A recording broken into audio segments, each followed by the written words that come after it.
सहनौ भुनक्तु सह वीर्यङ्करवावहै तेजस्विनावधीतमस्तु मा विद्विषावहै। ॐ शान्ति शान्ति शान्तिः। ॐ पूर्णमदः पूर्णमिदं पूर्णात् पूर्णमुदच्यते पूर्णस्य पूर्णमादाय पूर्णमेवावशिष्यते। शान्ति शान्ति शान्तिः। ॐ आप्यायन्तु ममाङ्गानि वाक्प्राणश्चक्षुश्रोत्रमथो बलमिन्द्रियाणि च सर्वाणि सर्वं ब्रह्मोपनिषदम् अहं ब्रह्म निराकुर्याम् मा ब्रह्म निराकरोत्। अनिराकरणमस्त्वनिराकरणं मे अस्तु। तदात्मनि निरते यौपनिषत्सु धर्मास्ते मयि सन्तु ते मयि सन्तु। ॐ शान्ति शान्ति।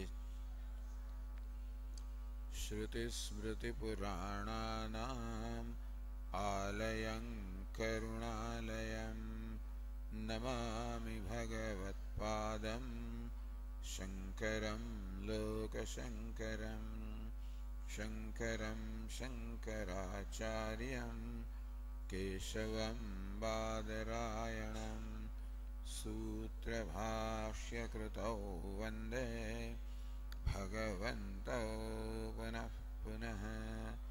ईश्वरो गुरुरात्मेति भेदविभागिने व्योमवद्व्याप्तदेहाय दक्षिणामूर्तये नमः। ओमित्येतदक्षरमुद्गीतमुपासीत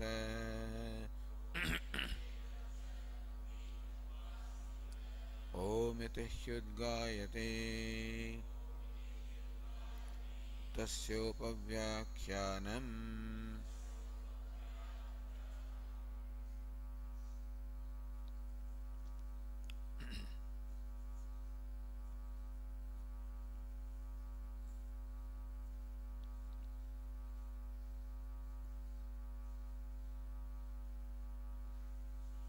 एवं अन्येपि तार्किकाः वाक्याभास युक्त्याभास अवष्टम्बाः पूर्वपक्षवादिनः यह उत्तिष्ठन्ते। So when Vedanta says that Brahma is the Jagat Karanam, most important thing, what is Jagat Karanam? What's the cause of creation? Meaning that what is the very essence or truth of this creation? Karanam, Upadana Karanam. Upadana Karanam, or material cause, is the very self of the effect. If you take the example of clay and pot, then pot is the effect. What is the self of the clay pot? Clay is the self of the pot. The Upadana Karanam, material cause, is the very self of the effect.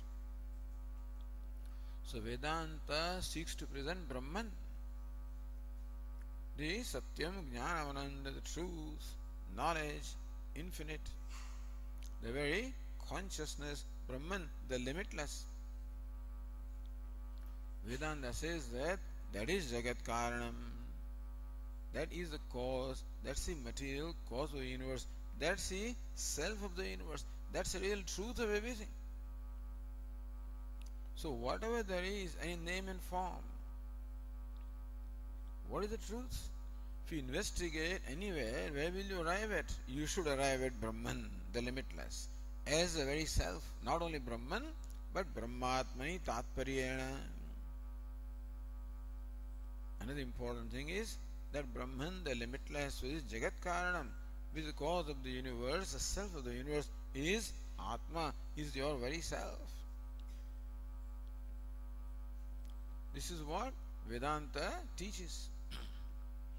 And only this is what can solve the problem of human being. Only this teaching, this knowledge. What is sought to be imparted is knowledge of the self, really. That you are limitless. What is meant by limitless? Limitless is that which is all inclusive. Nothing is excluded. And Upadana Karanam, material cause, includes all the effect. The clay includes all pots and pans. Therefore, for something to be limitless, it must be all inclusive, it must be the material cause, it must be very self.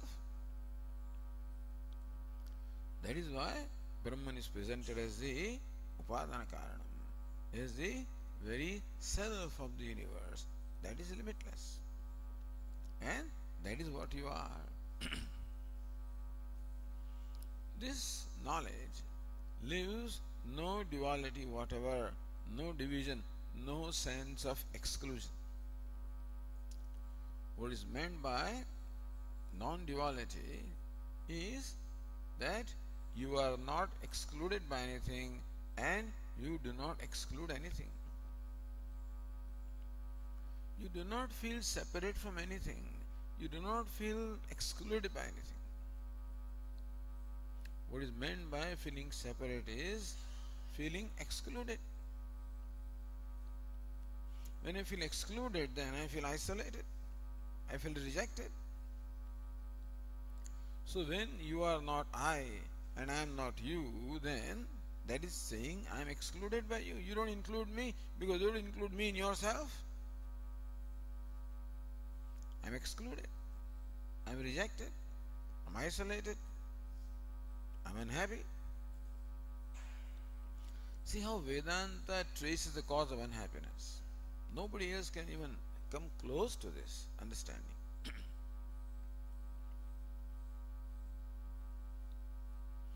And therefore, only when I feel included, and that happens when I include everything also, understand. It cannot be that I am included by you and I do not include you, that I am included by everything and I include everything. That's called non-duality. That's called oneness. And when that is there, then alone true love is there. Love is always there. But the love finds its culmination when there is no distance or duality at all.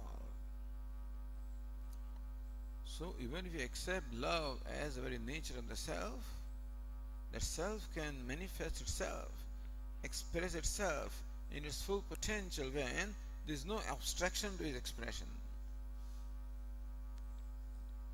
The self always expresses itself with self-effulgence, thank God. But there are obstacles to its expression. And Vedanta says, this duality, this mutual, what is duality? Is anyonya abhava. Mutual exclusion. Anyonya abhava. You are not what I am not what you are. You exclude me, I exclude you. That this is what makes a person limited, isolated, wretched. And that is what makes him sad. Not any gain, not any loss, not what happens out there, nothing whatever need to make me sad. Only a sense of limitation, a low self-esteem that arises because I find myself not included or I'm not able to include you. Even if I want to include, I'm not able to do that. That generosity does not come as long as this sense of duality is there. As long as I look upon you as different from me, there cannot be a full expression of my feeling towards you. So Vedanta provides a fundamental solution. and that is Tattvamasi, that thou art. So this is what Vedanta wants to teach. And people who do not understand where Vedanta is coming from and what it seeks to accomplish, two things: where you are coming from and what it seeks to accomplish. When this is not understood, all kinds of idiotic, we would call them, that is why Bhashyakara says, all tarkikaha, people who simply go by tarka, go by merely intellectual reasoning, and they do not understand the meaning of what they are saying. That's all. They do not understand the meaning of what they are saying. When somebody says that the truth of the universe is achetanam, is insentient, is jadam, what do you mean? So, what do you get by that? Suppose you prove that. Does it mean that you are jada? So, what do you get out of that? What problem will it solve? They believe that by knowing that all problems are solved, they say. Or that the truth is shunyam, is void, is non-existent. What will it do to you? Maybe they say that everything, you become oblivion, nothing remains, and so no dukkha remains. So according to them, dukkha nivritti is moksha. All dukkha goes away by this knowledge. Vedanta says not just dukkha nivritti, it is niritisha sukha avapti. It is attainment of the unsurpassable happiness. That's what one wants. And that cannot be unless you are limitless. You find yourself limitless. So evam anyepi tarkikaha vakyabhasa yuktyabhyasa avashtambha resorting to vakyabhasa, what seems to justify their opinion, which does not in reality. Yuktyabhasa, the reasoning that seems to justify their opinion, which in fact does not. Purvapakshavadinah ye uttishtante. So here means what? Brahma karanavade uttishtante. When you talk of Brahma karanam, then they have all kinds of opposition, all kinds of problems. Tatra padavakya pramanajnena acharyena. Who is the acharya here? Padavakya pramanajnaha, who knows the meaning of pada, the words. Vakya, what a vakya or a sentence means. It is not enough that you know the meaning of a word. That's important, of course, that you should know the meaning of the word. Whether it is vachyartha, lakshyartha, what's the meaning? Should know the meaning of vakya also. And pramanam, what a pramanam can do. What is the pramanam for what? For knowing the world, the pramanam is sense organs and the mind. But for knowing the self, sense organs of the mind, the available means of knowledge are not adequate. Avang manasa gocharam, that which transcends, which is beyond the reach of the words and the thought. There, Shruti is the pramanam. And so Acharya knows this. When you understand Shruti as pramanam, you see, you must know what is the ultimate pramanam. For the Nayayikas, Tarka is the ultimate. And when Bhashyakara calls them Tarkikaha, means that for them Tarka is the pramanam. For them, only this reasoning is a pramanam. Says no, Vedas do not come from reasoning. Vedas come from vision, and then reasoning comes later. Not that you arrive at the vision from reasoning, you arrive at reasoning from vision. So one who knows the Acharya, Vedanta Vakyanam Brahmavagati Paratva Darshanaya. To show that all the Vedanta Vakyas, all the statements or passages of Vedanta or Upanishads, they all culminate into, they all have their purport in Brahma. And make you see this fact. Brahma Avagati Paratva Darshanaya. That the purpose of all the Vedanta Vakya is the knowledge of the identity of Atma and Brahma. Vakyabhasa Yuktyabhasa Pratipattayaha Puru Pakshikritya Nirakriyante. So all the Pratipattis, all the conclusions arrived at, so they have justification for their conclusions also. Of course, they arrive at their conclusion through reasoning first, and then they find, look, this is what your Upanishad also says. So this is what Upanishad also gives us reasoning. Vakyabhasa, Yuktyabhasa. What happens is, when you find justification for your conclusion, then you do not see the need to think further. You are quite convinced about your own conclusion. Similarly, these Purva Pakshis, when they find Vakyas or passages from Upanishads which seem to corroborate their conclusion, then they are quite happy, convinced that what they have arrived at, that conclusion is right. So it is educating these people, that's all.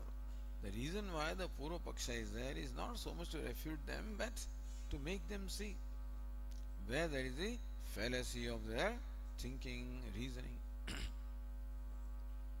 Tatra Sankhyaha, coming to the Sankhya's are there, Vaisheshikas are there, Bauddhas are there. Bhashyakara takes Sankhya first.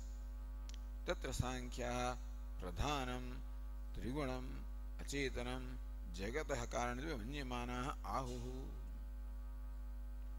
The Sankhya's Manyamanaha, believing that, having concluded that Pradhanam, the primordial matter, Trigunatmakam Trigunam, consisting of three gunas, Sattva, Rajas and Tamas. Achetanam, insentient, Jagataha Karanam. Of course, they have their own reasoning for that conclusion.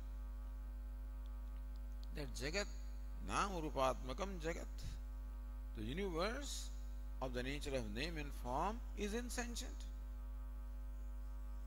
And therefore, the material cause also must have the same qualities as the effect, meaning that the effect inherits the qualities of the cause. And therefore, you infer the nature of the cause from the effect. Effect in the form of universe is evident to us, which is Achetanam Trigunatmakam, Sukha Dukkha Mohatmakam. In the Jagat there are three kinds of experiences: Sukha, Dukkha and Moha.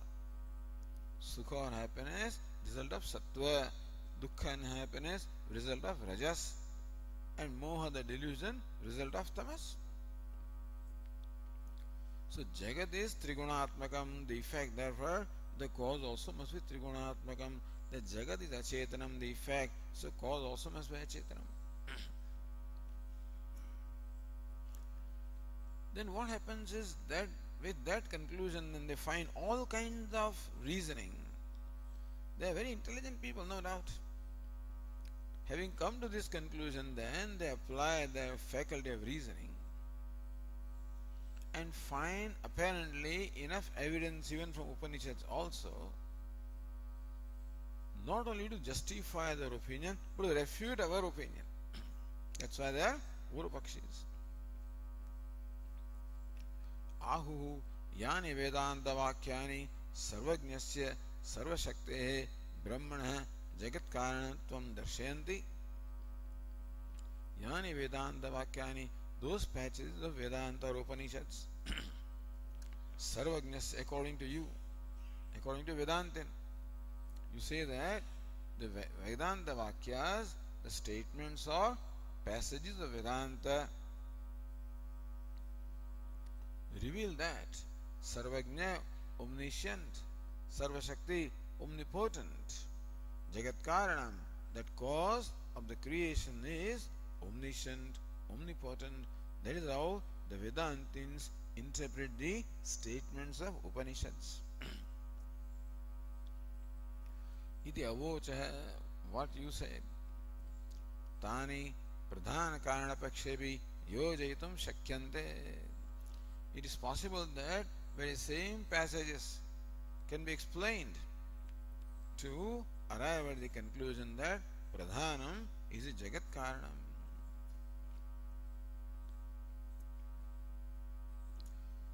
So, Sarva Shakti is okay. Sarvagnya they accept that the cause must be all knowing, because the one who creates must have the knowledge of what is to be created. The cause must be omnipotent, possessed of the power and skills to create what is to be created. So they do accept that Jagat Karanam, the cause of creation, must be omniscient and omnipotent.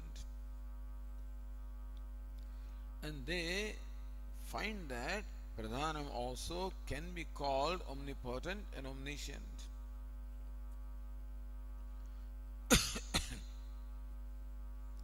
Sarvashaktitvam tavada pradhanasyapi swavikara vishayam upapadyate. Look, the whole Jagat is Vikara, the transformation of Pradhanam, the primordial matter. Therefore, in that matter, there must be all the power to create whatever power you see in the universe, it must be there in that cause also. Therefore, Savikara Vishayam, Sarashaktitva. The Shakti or the power that you see everywhere in the universe, it all comes from Pradhanam. Therefore, Pradhanam possesses all the power. Pradhanam is omnipotent. Evam Sarvajnitvam Upapadyate. Similarly, omniscience also can be reasonable, meaning in keeping with Upapatti, in keeping with reasoning.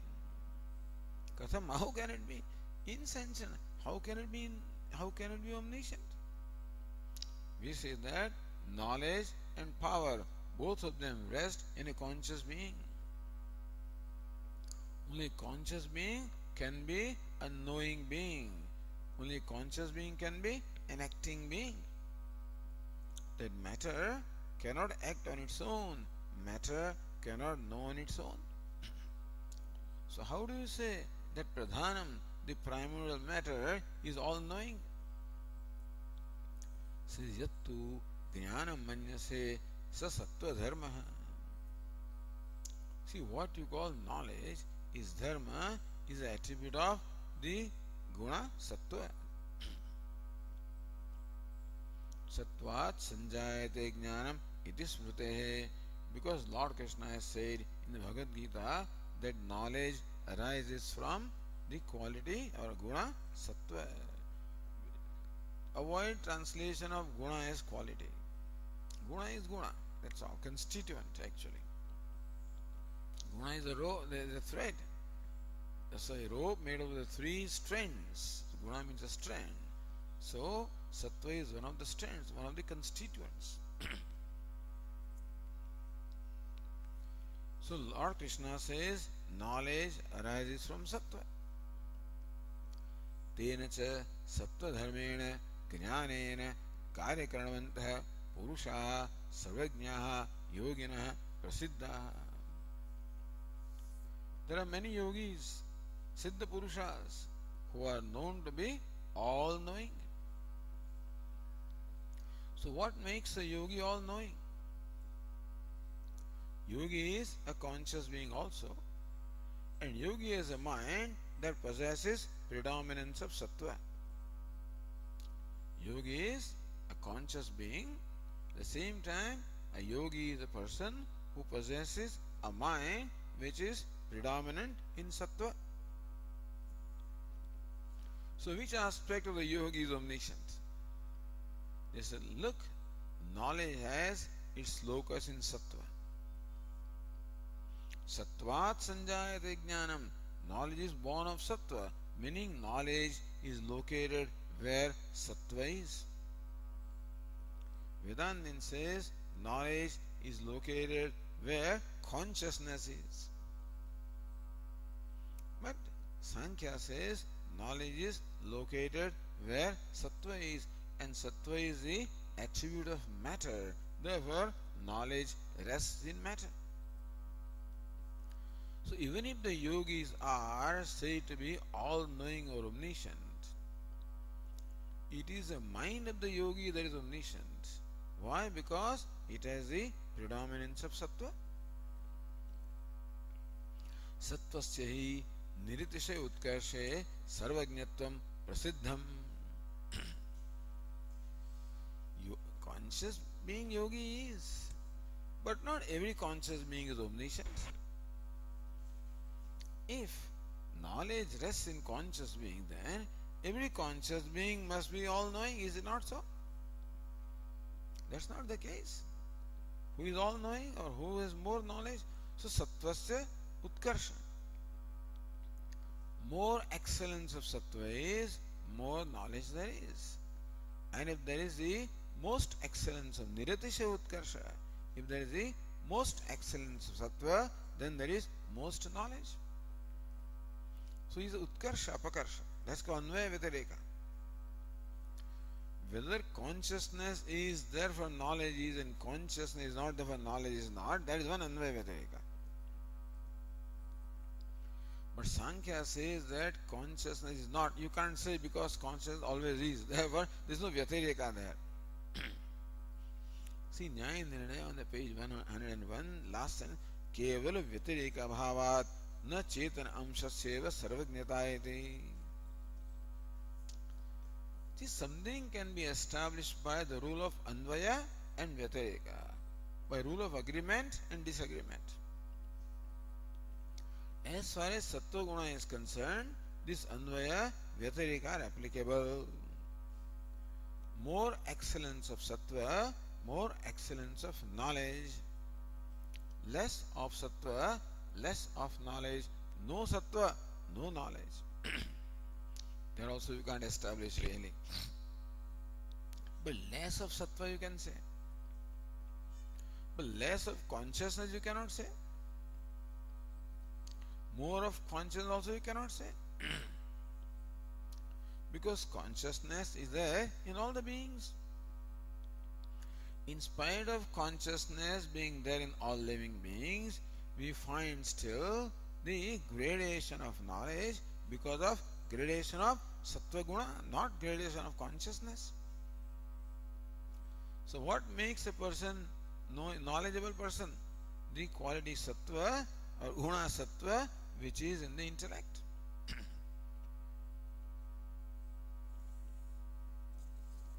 Kincha tasya sarvajñatvam durjnanam.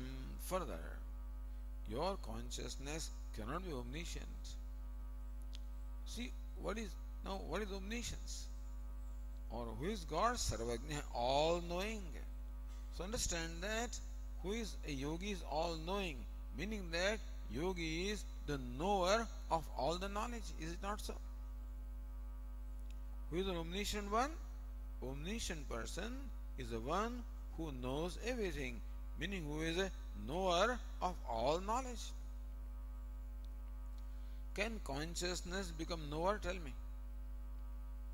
Kinche tasya sarvajñatvam durjnanam chinmatrasya jnanakartrutva ayoghat. See, knowingness also requires a modification, as you said yesterday. That I am a knower. The self becomes modified as a knower. I am an enjoyer. Self becomes modified as enjoyer. So knower, who can be the knower or enjoyer? The one that is available for change or modification. That will be taken up a little later now. But consciousness, as you claim, it is changeless. And they also accept that Purusha is the changeless consciousness. and changeless consciousness cannot become a jnana kartru or cannot become the agent of knowing. न केवलस्य अकार्यकारणस्य पुरुषस्य उपलब्धिमात्रस्य सर्वज्ञत्वं किंचिज्ञत्वं वा कल्पयितुं शक्यम्.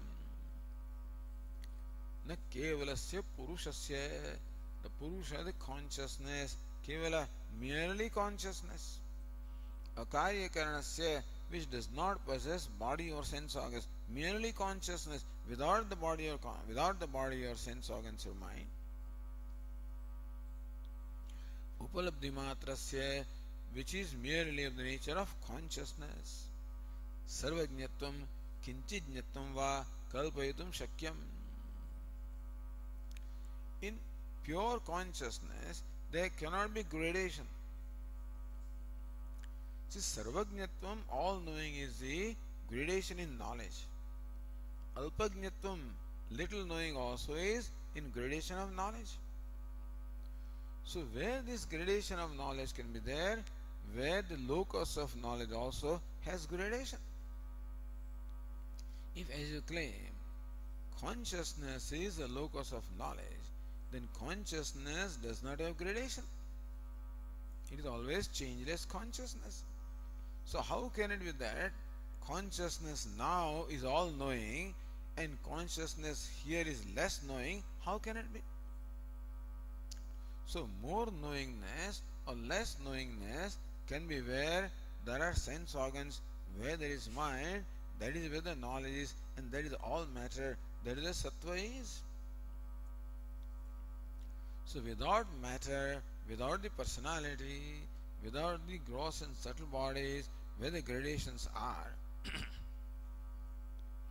meaning that in one mind there can be the predominance of sattva, in other mind there may be the less of sattva. And that explains sarvajñatvam, alpajñatvam by the anvaya vyatireka. Can you explain that in mere pure consciousness? You cannot. Trigunatvat tu pradhanasya sarvajnana. Then we say that, wait a minute, you say pradhanam is omniscient, pradhanam is jagat karanam, and that is omniscient. What is pradhanam? Pradhanam is the samyavastha, the equilibrium of all the gunas, when the gunas sattva, rajas and tamas, when they are all in equilibrium. That is called the state before the creation, the state of dissolution. There also is by inference, of course, but creation involves activity. Therefore, before creation, there must be a state when there was no activity. When will that be? That will be only when there is no imbalance, because activity can be there when there is imbalance, activity cannot be when there is balance. If all the billiard balls are in balance, then there is no activity. You push something, and the moment something is disturbed, they all start rolling in different directions. So also, before the creation, the state of the three gunas was similar to the state of the billiard balls, which are all arranged above each other. And when does the creation start? When there is first impulse which disturbs that balance, and activity starts. So they say that pradhanam, which is the state of balance, the state of equilibrium of all the three gunas, that is called pradhanam. And that is jagat karanam. What is karanam? Karanam is that which exists a moment before karya. So moment an imbalance takes place, effect is already started. Therefore, what is cause? Cause is the state that existed prior to effect, and the state that existed before imbalance was balance. Therefore, pradhanam is a cause, not prakriti. What is pradhanam? The balance of three gunas. So now you are saying that the knowledge is there when there is predominance of sattva. But in pradhanam, there is not predominance of sattva. There, sattva, rajas, tamas, all of these are equally present. And that is how activity is not there. See, where there is predominance of rajas, activity will be there. And sattva and tamas, both of them obstruct rajas. Tamas does not allow rajas to move, and sattva makes rajas calm so that it doesn't have to move. When there is predominance of rajas, that is when the activity is there. So in the pradhanam, which is the state of the equilibrium of three gunas, where is the predominance of sattva? So how do you call pradhanam as omniscient? Trigunatvattu pradhanasya sarvajnana karanabhutam sattvam pradhana avasthavi vidyate. So pradhanam is called omniscient in a secondary sense, in a gauna sense. That pradhanam is the potential of all knowledge. In as much as the locus of knowledge is sattva guna, that is established. Not locus of knowledge is consciousness, locus of knowledge is sattva guna. And that very much exists in pradhanam. All the three gunas are there, the sattva guna also is very much there in pradhanam. Therefore, even though in the state of pradhanam there is no omniscience in a primary sense, that pradhanam is not all-knowing in the primary sense still, inasmuch as pradhanam constitutes of sattva also, therefore it has the potential of all the knowledge. And therefore, in a secondary sense, pradhanam is called all-knowing. Tasya achetanasya satah sarvajñatvam upacharyate. Therefore, pradhanam, even though it is insentient, still sarvajñatvam upacharyate. By upachara, in a figurative sense, we say that pradhanam is omniscient. On the page 102, continuing,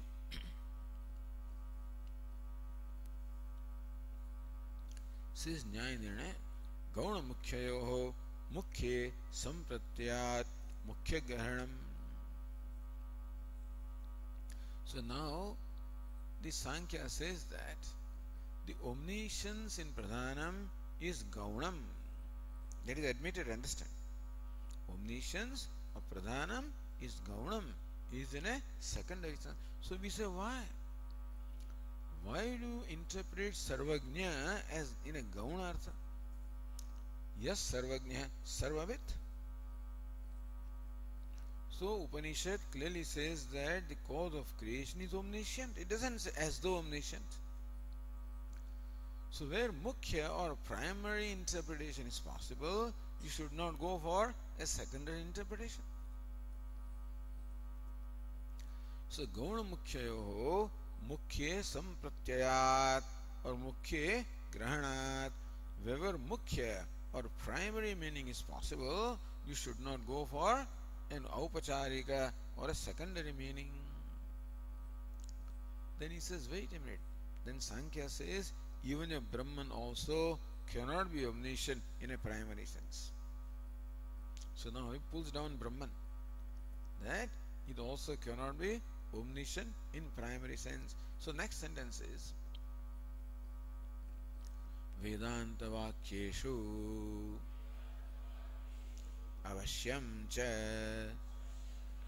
Tvayapi Sarvajñam Brahma Abhyapagacchata Sarvajñana Shaktimatve Naiva Sarvajñatvam Abhyapagantavyam. Vedanta Vakyeshu, from the Vakyas or passages of Vedanta such as Yas Sarvajnah Sarvavit, Yasya Jnanamayam Tapaha, that sentence we quoted later on. So Upanishad describes the Creator as Sarvajnah, omniscient, Sarvavit, all-knowing, omnipotent. Omniscient and all-knowing, I should say, Sarvajna, Sarvavit. So Vedanta Vakyeshu, when Vedanta says that Jagat Karanam is omniscient and all-knowing, Avashyam cha Tvayapi Sarvajnam Brahma Abhyavagachyata, you, Abhyavagachyata, who accepts Brahma as omniscient. What is our Abhyavagama? That Pradhanam is omniscient. What is your Abhyavagama? What you accepted? That Brahman is omniscient. So you who claims Brahman to be omniscient, even by you also, Sarvajnana Shakti Matvenaiva Sarvajnatvam Abhyavagantavyam, that you will also have to admit, for sure, Avashyam, that Brahman also is omniscient in a secondary sense, not in a primary sense.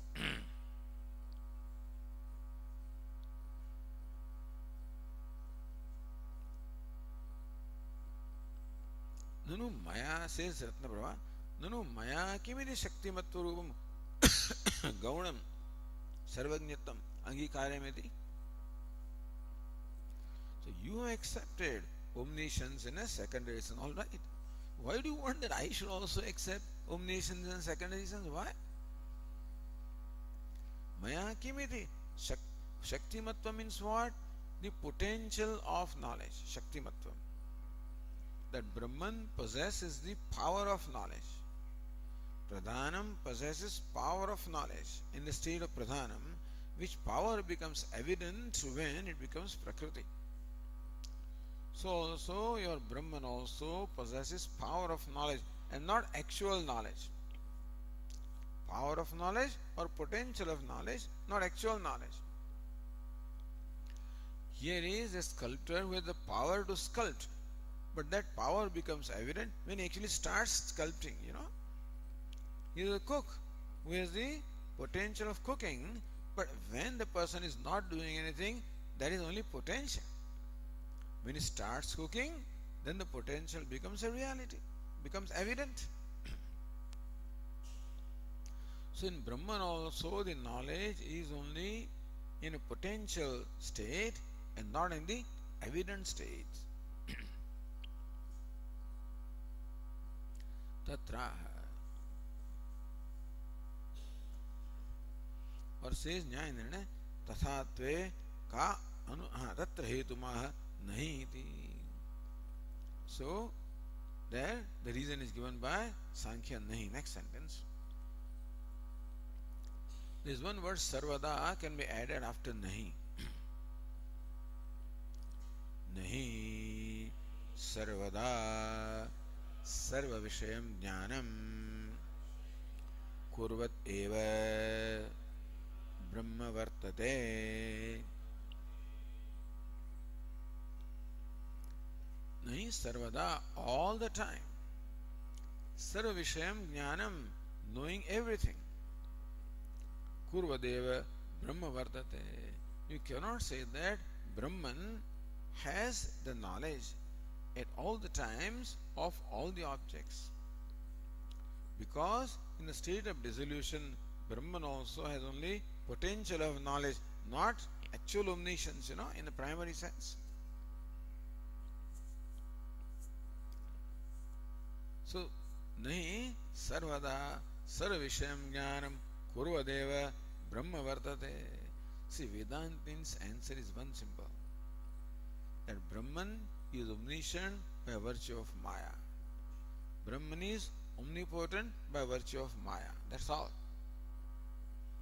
So right now all the arguments are listened to. And this stroke will be given. Call it Maya or Prakriti, whatever you want to call it.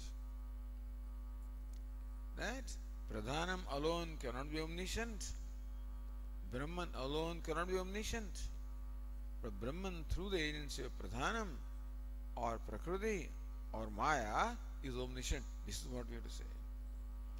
Meaning that pradhanam or matter is not an independent principle, it is a dependent principle.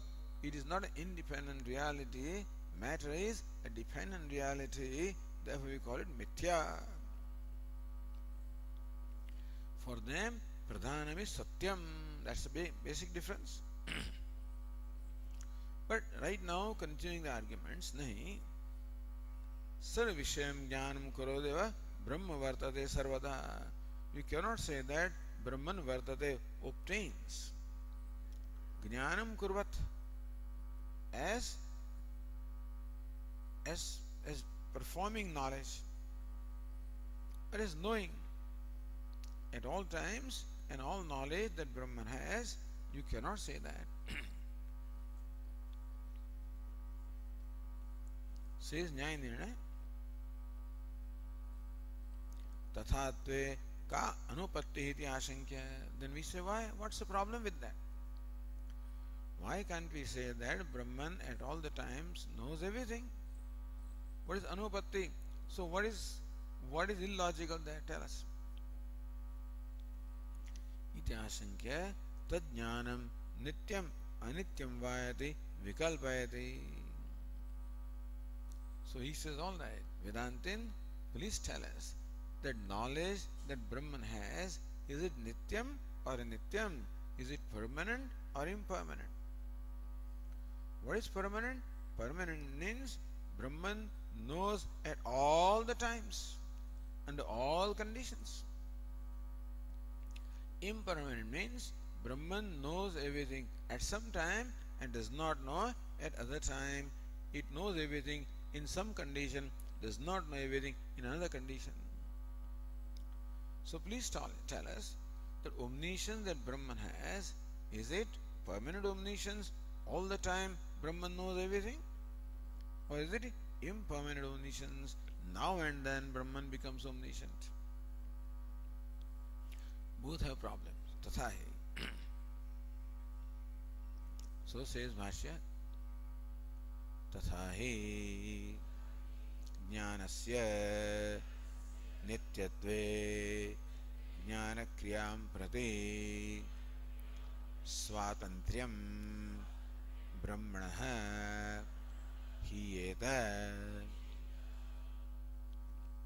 तथा, to illustrate jnanasya nityatve, if you say that Brahman is omniscient all the time, meaning jnanam or omniscience is permanent in all states, in dissolution in all the states, then jnana kriyam prati brahmana swatantram hiyeta. Jnana kriya, the act of knowing. Jnana means to know. So jnanam also is the result of act of knowing. So who is a knower? Knower is locus of act of knowing. Who is a driver? Driver is the locus of the act of driving. Similarly, for every ar pratyaya, who is the teacher, who is the driver, etc. So who is the knower? Knower is the locus of the act of knowing. So jnana kartrutvam is there, Just as kartrutvam, the doership of driving is there, then is called driver. The doership of teaching is there, is called teacher. So when doership of knowledge is there, is called knower, isn't it? Who is knower? Knower is the doer or karta of the act of knowing. Now, the basic rule is swatantra karta. The karta is always swatantra. The doer is always independent. The doing depends upon the doer. The cook is swatantra. The cooking depends upon the cook. The cooking does not decide what the cook does, the cook decides, isn't it? Teacher and teaching. So teacher is the doer of the act of teaching. So it is doer always, the karta, who always decides what to do, how to do, whether to do, kartum, akartum, anyatha va kartum shakyam. This is a definition of the doership. That a doer is kartum shakyam. He has the freedom to do something. Akartum shakyam, freedom not to do something. Anyathava kartum, freedom to do whichever way he wants. So if Brahman is knower of everything, then Brahman should have the freedom to know, not to know, in whichever way he wants to know. But if knowledge is permanent, if suppose you are driving the car, driving is permanent, then driver has no freedom, you follow. See, driver has freedom when driver decides whether to drive or not and how to drive. But suppose driving is permanent, then driver has no freedom, is not so, because he doesn't decide. The driving decides. Similarly, if knowledge is permanent, then Brahman, that is a knower of all the knowledge, does not decide whether knowledge is there or not. It is knowledge is permanent decides, so Brahman has no freedom to decide whether to know, not to know, how to know. Then it cannot call the locus of knowledge. It cannot call the doer of act of knowledge. It cannot call, therefore, cannot call swatantra karta, therefore, swatantram brahmana hiyeta. No kriya can be permanent. A kriya or action is always impermanent, understand? It depends upon the karta, always depends upon the doer. So they even say that the knowledge also is a result of act of knowing. Therefore, that also must be impermanent. If it is permanent, then the knower has no freedom, and knower must be free. So then Brahman's knowledge cannot be permanent. Okay, we accept it. Is it impermanent then? Then next one says Tatra adyam dushayati. First dosha was Jnanam ko nahi, it should be nahi, but it says Jnanam in nahi. So what we read is the dosha of the position that the Jnanam is nityam or permanent. Dvitiyam anudya svada siddhantamaha. What is Dvitiyam? Second is knowledge is impermanent. Anudya, reiterating that the Sankhya says Swamata Siddhantam, says Siddhanta in his own opinion. Atha iti. Atha anityam tada iti jnana kriyayaha uparameta api brahman. At anityam, if the act of knowing is impermanent, what is impermanent? Then Brahman knows now and does not know at other time. A driver is not a permanent driver. A person is called driver when he performs the act of driving.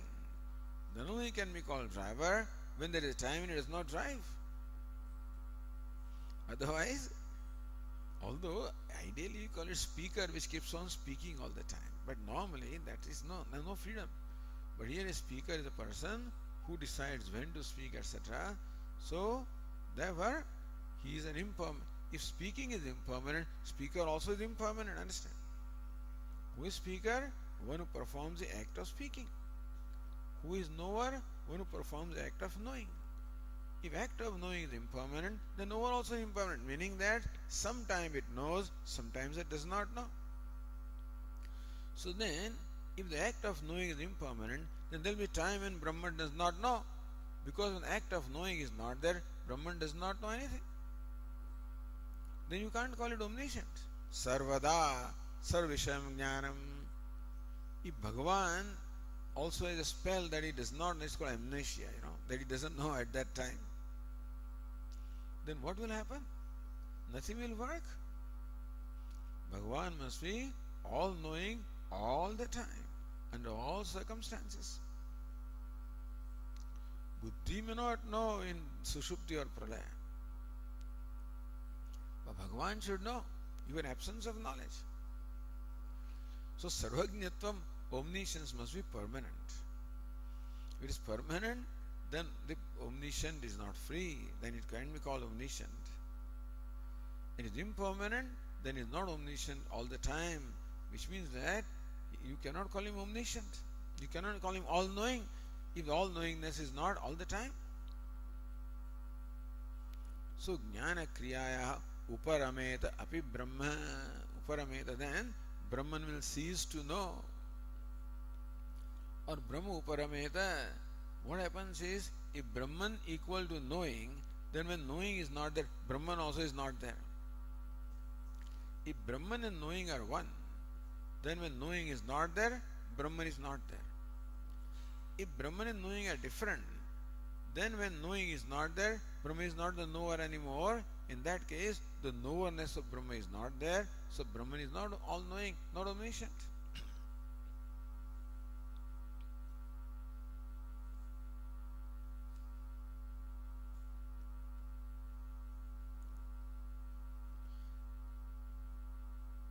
Therefore it says, tada sarvajnana shaktimatvenaiva sarvajnatvam apatati. So this is Sankhya Siddhanta. What is sarvajnam? Sarvajnana shaktimatvam. Tada, then, if the knowledge is impermanent, then no one is free, is independent. But then, he is not all the time knowing. He knows sometime, other time, he has the potential to know, but does not know all the time. A driver is not driver all the time. When he is driving, he is a driver. At other times, he has the potential of driving, but not actual driving. So therefore you have to accept that. What is driving? Who is the driver? Driver is the person who has the potential of driving. Not all the time driving alone can be called driver. Similarly, who is omniscient? One with the potential of omniscience. Who is a knower? One with the potential of knower. That's what the Sankhya says. Tada, in that case, in case knowledge is impermanent, sarvajnana shaktimatvenaiva sarvajnatvam apatati.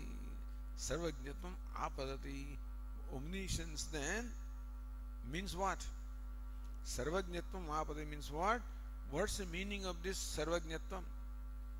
The omniscience ultimately comes to what? Sarvajnana shaktimatvenaiva. Shaktimatvam what? Possessing the potential of all the knowledge. So that is what the sarvajnatvam should be. That our Pradhanam has. Your Brahman also will, if you claim Brahman to be omniscient, then Brahman also can be omniscient only in that secondary sense that it possesses the potential of all knowledge, but not that it is all-knowing all the time. So Pradhanam, in the state of dissolution, has a potential of knowledge. Brahman also, in the state of dissolution, has only potential of knowledge. So both are equal. That's what he will say. We say, tathapi tasya sarvisham jnanam kimiti no utpadyate. No, sorry. Anitya jnana pakshe brahmana sarvajnana shaktimatveneva sarvajnata ityatra hetvantaramaha. Anitya jnana pakshe. In the paksha of the alternative, where knowledge is accepted as anityam and impermanent, Brahmana sarvajnata, the omniscience of Brahman also. So first of all, Sankhya proved that knowledge is impermanent. Therefore in Brahman also, the omniscience is only potential to know. Further, Hetvantarama, another reason also is given why Brahman cannot be knowing all the time. Brahman is also has the potential of knowledge. That's the kind of omniscience it has. Apicha, Samashakara says. Apicha pragutpattehe sarvakaraka shunyam brahma ishyate tvaya. Ratnavara also said that anitya jnanasya pralaya nashat shaktimatvam vachyam. He clearly clarified anitya jnanasya pralaya nashat. The impermanent knowledge is that which does not exist at the time of pralaya or dissolution. Therefore, shaktimatvam vacham. So you also have to accept that omniscience is the potential to know. Karaka abhavacha, and also because of absence of karaka. Apicha pragutpatte sarva karaka shunyam brahma ishyate tvaya.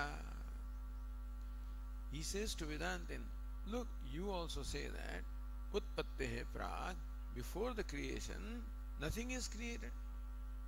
So karaka, what is karaka? Karta, karma, karana, etc. The karakas are there. So when can any action be accomplished? When the doer is there, when object, what is to be done is there, instrument, that with which to be done is there. For example, the act of speaking can be performed when the speaker is there, that's the karta. The words are there, that's the karma. The organ of speech is there, that's the karanam. The purpose is there, that is sampradhanam. So only when all these accessories or factors are present, then alone any act can be performed. So knowing also is action.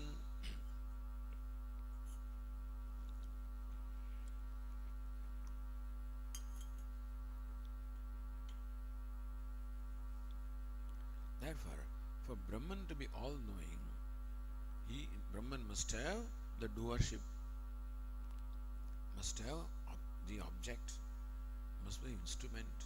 All this must be there. But what is a dissolution? When nothing is created. So there is no karma, there is no karanam. For example, for creating a pot, you require the karanam, the sadhanam, the nimitta, all the potter's wheel is required. You require will on the part of the potter, you require clay. So without clay, without potter's will, how can a potter do anything? So before the creation in state of dissolution, no such thing is created. So even if Brahman wants to know, the instrument of knowledge is not there. The knowledge is not there. Therefore, so sarva karaka shunyam brahma ishyate tvaya. Therefore, you also accept that Brahman is devoid of all the karakas, all the accessories. Let it be, we say, tathapi tasya sarvesham jnanam kividana utpadyate. We say that our Brahman does not require karakam. Suppose. So suppose Brahman doesn't have mind, and Brahman doesn't have speech, and Brahman doesn't have this, why should it not be all-knowing? So apicha, therefore, says Bhashyakara,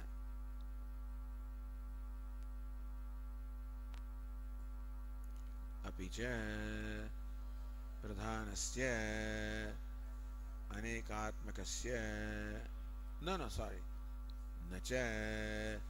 jnana sadhananam sharirendriyadinam abhave jnanotpattihi kasyachita upapanna. Says, he continues that, concludes this point. So completes his nacha jnana sadhananam sharirendriyanam abhave. So you require body, you require sense organs, you require mind, you require all these accessories in order for performing the act of knowing. Meaning that you can know something provided you have the body, you have the organs of perception, you have the mind, then only knowing can take place. But none of this is there in the state of dissolution there, where Brahman cannot be knowing at that time. So you cannot say Brahman is omniscient all the time.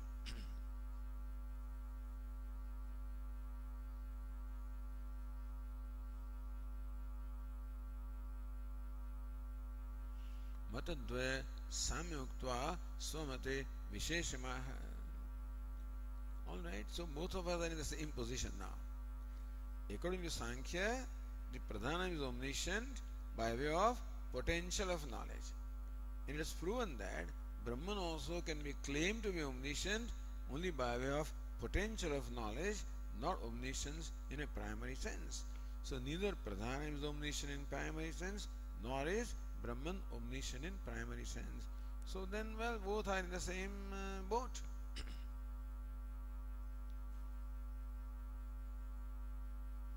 So Adipadena Jnaya Jnatradi Sambandha.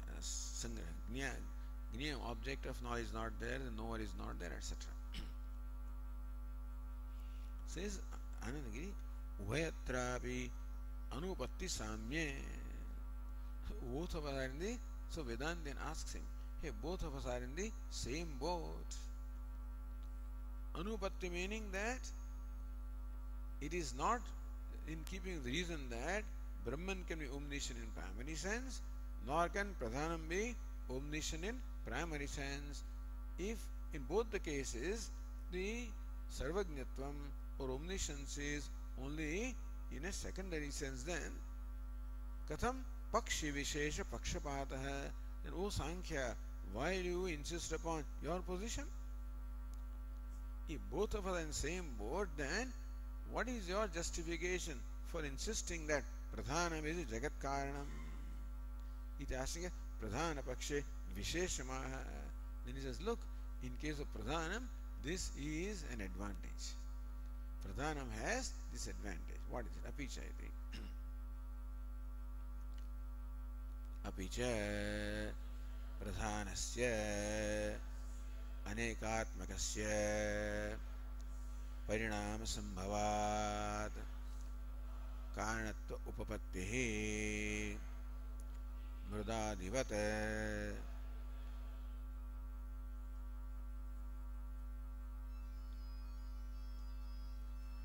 Apicha Pradhanasya Anekatmakatvat Anekatmakasya.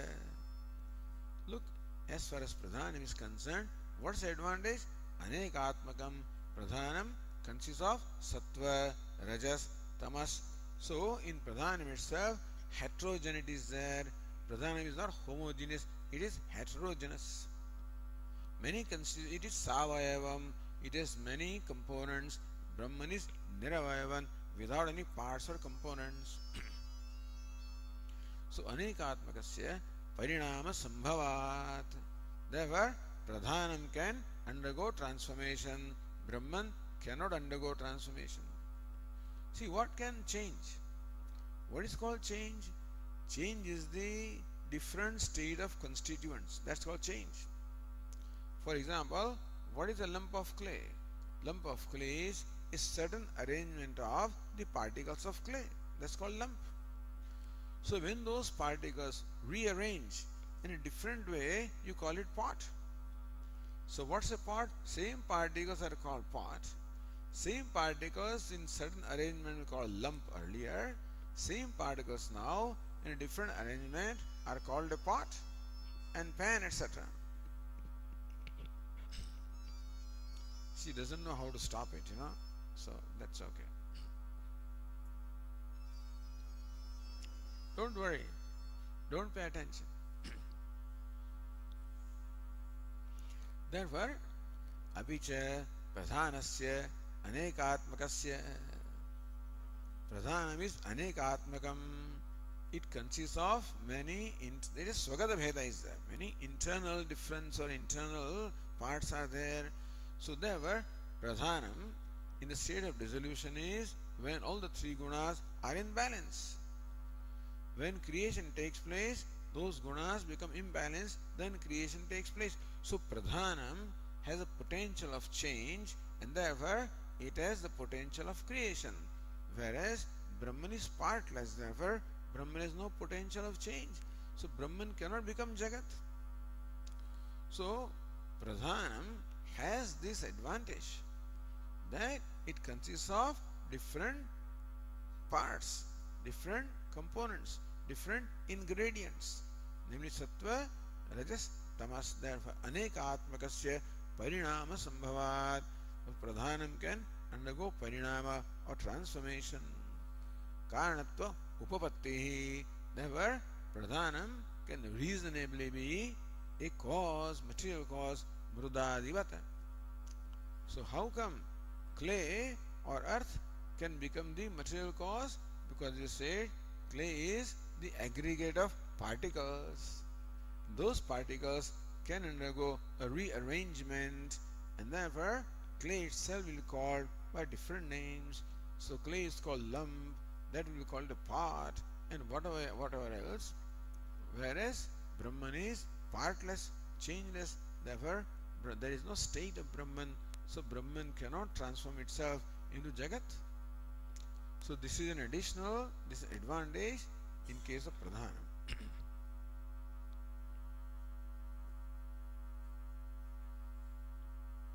Then we can say, says that ekasyapi brahmana samagri sannidhanat. We say that Brahman is one, all right, non-dual. Itself doesn't undergo change. Samagri sandhyanathanat, but it's all the samagri with it.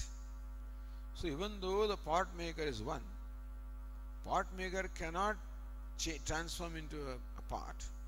But pot maker has clay and has potter's wheel, and therefore creation can take place.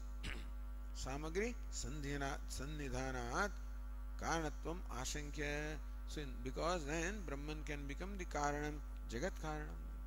Says tasya asangatvat advayatvat na evam. Your Brahman, even if samagri is there, suppose, but Brahman is asangam, it is unconnected, can't do anything. See, a pot maker can use the clay because he can take clay in his hand, so there can be sanyoga or association of the pot maker and clay. But Brahman is asangam, it is unconnected, unattached, therefore it cannot attach or associate itself with anything, even if something is there.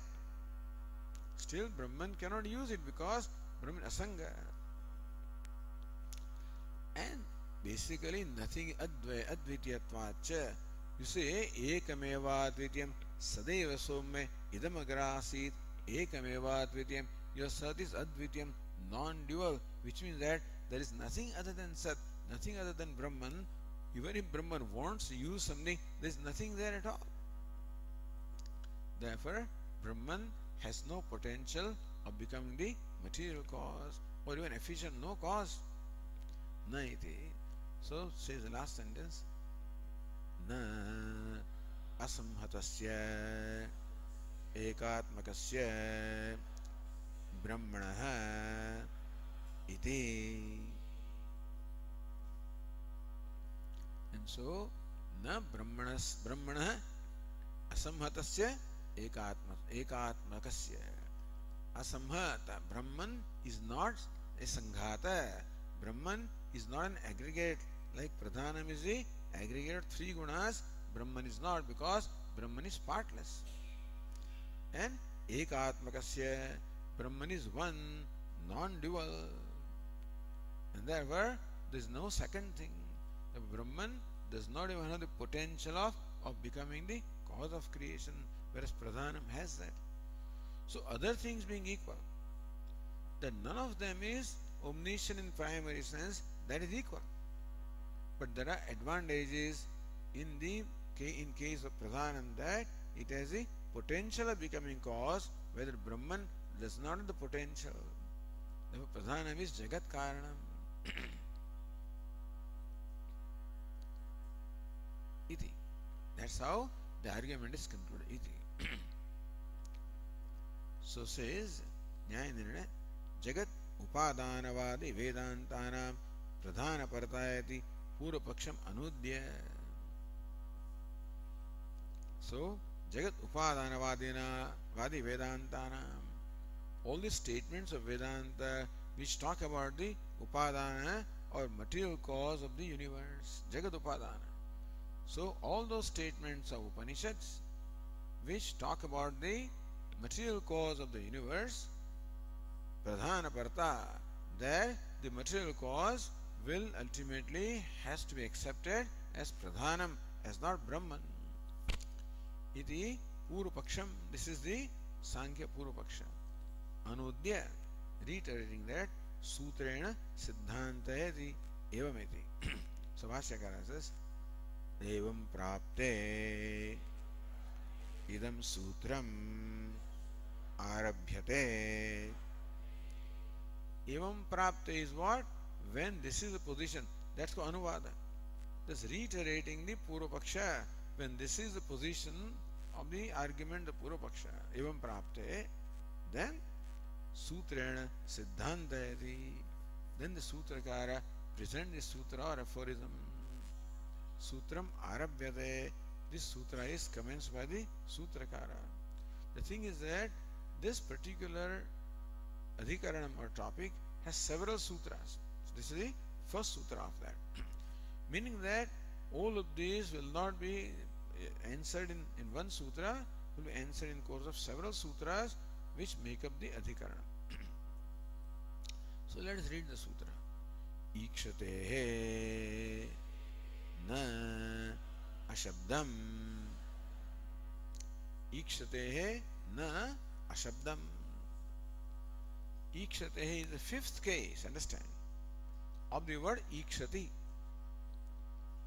Ikshatehe is the fifth case of the word ikshati. What is fifth case? Always denotes hetu. Ikshatehe, because of ikshati. Or, as Sutrakaya will explain, because of ikshanam. We will see. Because of ikshanam. Because of ikshanam is not seeing, deliberating, thinking, knowing, desiring. Because of that. Na. Na means what? Pradhanam, na jagat karanam. Doesn't say na means what?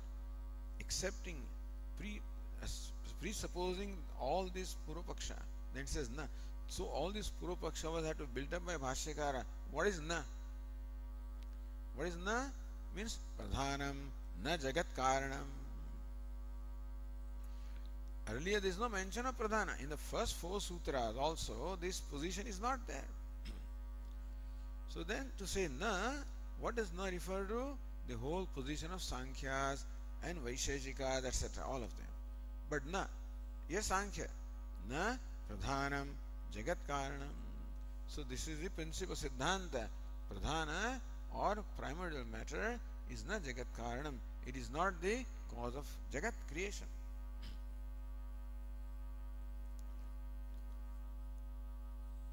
Ashabdam. It is Ashabdam. Shabdam means what? Shabda apratipadyam. Because it is not presented by Upanishads as the Jagat Karanam. Ashabdam. So, the Upanishads do not propound Pradhanam as the Jagat Karanam. So, when Upanishads talk about Jagat Karanam, they do not mean Pradhanam. Upanishads only use the pronouns, therefore the pronouns are available for interpretation in whichever way you want, So kamayata it says. Who is saha? Tat aikshata. Who is tat? And therefore, so when Upanishad says tat or saha, referring to Jagat Karanam, they do not mean Pradhanam. They mean Brahma. Why do not they mean Pradhanam? Kutaha Shabdam. Why do you say that Upanishads do not mean Pradhanam when they talk about the Jagat Karanatvam or the cause of creation? Why? Ikshatehe, that's the hetu. Because of Ikshanam, Ikshanat, that's how the meaning should be. Because of Ikshanam, Ikshanam means what? Seeing. Tat aikshata iti shrutau jagat kartuhu ikshitritva sravanat. Because Upanishad says that who is the cause of creation? The one who created the universe, he saw before creation, there is Ikshanam, seeing, deliberating, and that can be only the nature of a conscious being. Pradhanam cannot see, cannot deliberate, cannot think. Therefore, Brahma is Jagat Karanam, not Pradhanam. So, here it says Pradhanam is not Jagat Karanam. That's what it means here. Okay, we'll continue tomorrow. Om Purnamadah Purnamidam Purnat Purnamudachyate पूर्णस्य पूर्णमादाय पूर्णमेवावशिष्यते। ॐ शान्ति शान्ति शान्तिः। शङ्करं शङ्कराचार्यं केशवं बादरायणं सूत्रभाष्यकृतौ वन्दे भगवन्तौ पुनः पुनः।